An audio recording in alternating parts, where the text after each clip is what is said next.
আলহামদুলিল্লাহ আলহামদুলিল্লাহি ওয়া কাফা ওয়া সালামু আলা ইবাদিহিল্লাযিনা ইসতাফা আম্মা বাদ। সম্মানিত প্রিয় বন্ধুগণ, আজকে কি দিন? লাইলাতুল বরাত।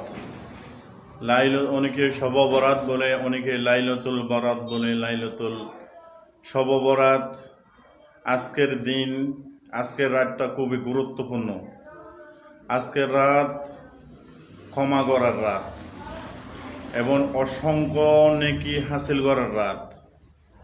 এই রাত্রে যারা 6 রাকাত নামাজ আদায় করবে, এই রাত্রে যারা 6 রাকাত নামাজ আদায় করবে আর ফজরের নামাজ জামাতের সাথে আদায় করবে, তাদের জন্য স্পেশাল আল্লাহর পক্ষ থেকে বোনাস আছে।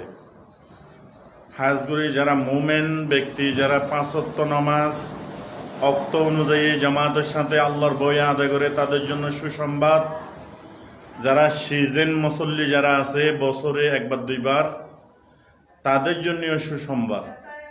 তারা যদি আজকের রাত্রে যদি তওবা করে, আজকের রাত্রে যদি আল্লাহ তাআলার কাছে ক্ষমা চায়, আজ জীবনে বেনামাজি নামাজ না পড়ে থাকবে না, বেনামাজি থাকবে না, নামাজি হয়ে যাবে। আল্লাহ তাআলার কাছে কাইন্দা কাইন্দা যখন দোয়া করবে, আল্লাহ তাআলার গোলামির জন্য, ইবাদতের জন্য কবুল করে নিবে। আজকের রাত্রে জীবনের সমস্ত গুনাহগুলো মাফ করে দিবে।